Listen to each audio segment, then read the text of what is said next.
Olá! Hoje a gente vai mergulhar em uma das obras mais famosas e queridas da literatura, Orgulho e Preconceito, de Jane Austen. Mas vamos deixar uma coisa bem clara desde o começo. Isso aqui não é só um romance bonitinho. É uma crítica, sabe? Uma análise super afiada da sociedade, da grana e principalmente de como as primeiras impressões podem enganar. E muito. Para começar, vamos pensar nessa frase. A felicidade no casamento é apenas uma questão de sorte. Quem diz isso é a Charlotte Lucas, e essa fala já joga a gente direto na realidade daquela época. Parece uma visão meio cínica, né? Mas era, na verdade, super pragmática. Ela define perfeitamente o cenário de risco total para as irmãs Bennet, onde casar não era sobre encontrar uma gêmea, era sobre garantir o futuro. Então, a nossa análise vai seguir esses 5 pontos principais. A gente vai ver como essa pressão financeira bate de frente com o orgulho. Como os pedidos de casamento bem desastrosos acabam revelando umas verdades inesperadas e, no fim das contas, como o amor consegue brotar no meio dos preconceitos mais enraizados. Vamos lá, para o nosso primeiro ponto, o mercado do casamento.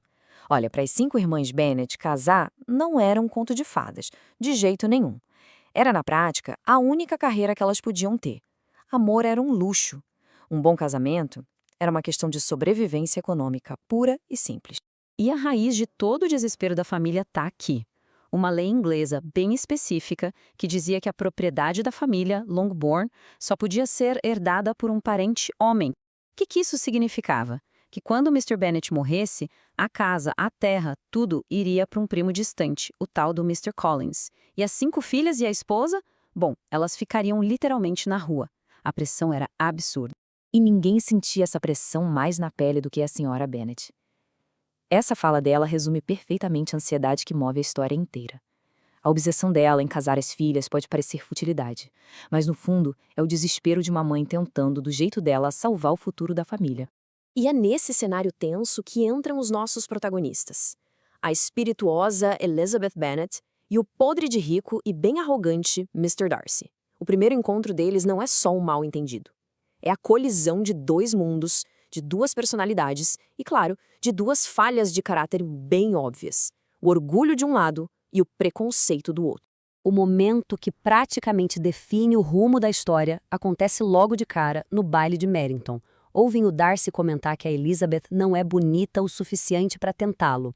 Essa ofensa, dita em público, nascida do orgulho de classe dele, cria na mesma hora o preconceito da Elizabeth contra ele. É o estopim de tudo. E aqui, a gente vê os 2 lados da moeda, bem claro. O orgulho do Darcy o cega. Ele não consegue enxergar as qualidades da Elizabeth. Ele só vê a posição social dela, que ele considera inferior. Em resposta, o preconceito da Elizabeth também a cega. Ela não consegue ver nada de bom no Darcy e passa a interpretar tudo o que ele faz da pior maneira possível. Isso, inclusive, faz com que ela acredite rapidinho nas mentiras do charmoso Mr. Wickham. Bom, a jornada da Elizabeth chega num ponto crítico.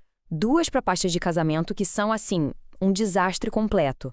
Cada uma, do seu jeito, coloca os valores dela à prova e reforça a decisão dela de não se casar só por segurança. Primeiro vem o ridículo do Mr. Collins. A proposta dele não tem um pingo de sentimento. É tipo uma lista de compras com as razões práticas para ele casar, incluindo a bênção da sua patrona. Mas o mais absurdo é que ele simplesmente não aceita um não da Elizabeth.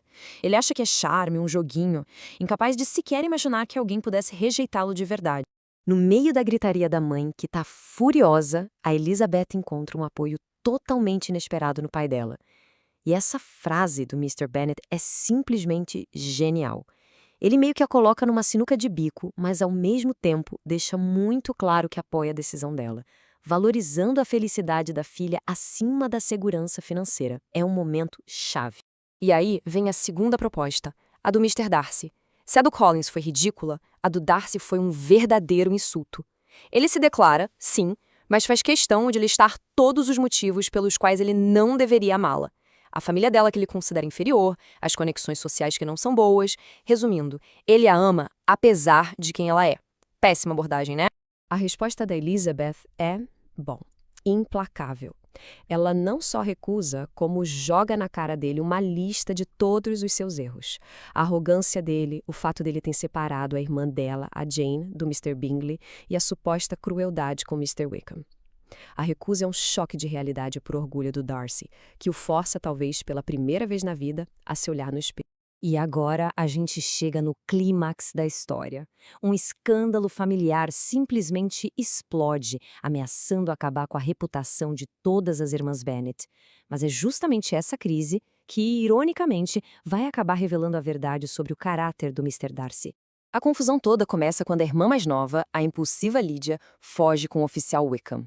No começo, a família acha que eles foram se casar, mas a verdade logo vem à tona. Eles estão morando juntos em Londres, sem casamento nem nada. O pânico se instala. A desonra de uma filha mancharia o nome da família inteira. É preciso entender a gravidade disso. Naquela sociedade, a reputação de uma mulher era literalmente tudo o que ela tinha. A perda da virtude da Lydia significava que nenhuma das outras irmãs conseguiria um bom casamento. Elas estariam socialmente arruinadas. Para sempre. E é aqui que vem a grande reviravolta. A família descobre que o casamento foi arranjado e acha que foi o tio, Mr. Gardner, que resolveu tudo. Só que não. A verdade vem à tona. Foi o Mr. Darcy quem encontrou o casal, forçou o Wickham a se casar e ainda pagou todas as dívidas dele para que isso acontecesse. E o principal, ele fez tudo em segredo. E o custo disso não foi pequeno. Mais de 1.000 libras. Era uma fortuna na época. O Darcy fez isso sem esperar nenhum tipo de reconhecimento, movido unicamente pelo amor que sentia pela Elizabeth e por um senso de responsabilidade, já que ele se sentia culpado por não ter contado para todo mundo antes quem o Wickham era de verdade. E esse gesto nos leva, finalmente, à resolução da história. A atitude do Darcy simplesmente destrói o preconceito da Elizabeth. O caminho agora está livre para que os dois superem suas próprias falhas e encontrem um amor baseado em respeito e, principalmente, em compreensão mútua. Para Elizabeth, essa revelação é como um terremoto. Ela se dá conta de que o homem que ela julgou como sendo o mais arrogante do mundo, na verdade, agiu com uma generosidade incrível. O preconceito dela desmorona e ela é forçada a admitir. Ela estava cega e completamente errada sobre ele. E quando eles se reencontram, tudo mudou. O Darcy admite que a rejeição e as acusações da Elizabeth foram um choque de realidade que ele precisava. As palavras duras dela o forçaram a reavaliar a própria arrogância. No fim das contas, um ajudou o outro a crescer. E essa fala da Elizabeth resume a jornada deles perfeitamente. Eles admitem que erraram. Nenhum dos dois foi perfeito no começo, mas eles evoluíram. O orgulho dele foi quebrado e o preconceito dela foi corrigido, o que permitiu que finalmente eles se encontrassem no meio do caminho. E a história toda nos deixa com essa pergunta, né? A história de Elizabeth e Darcy nunca envelhece porque o conflito deles é universal.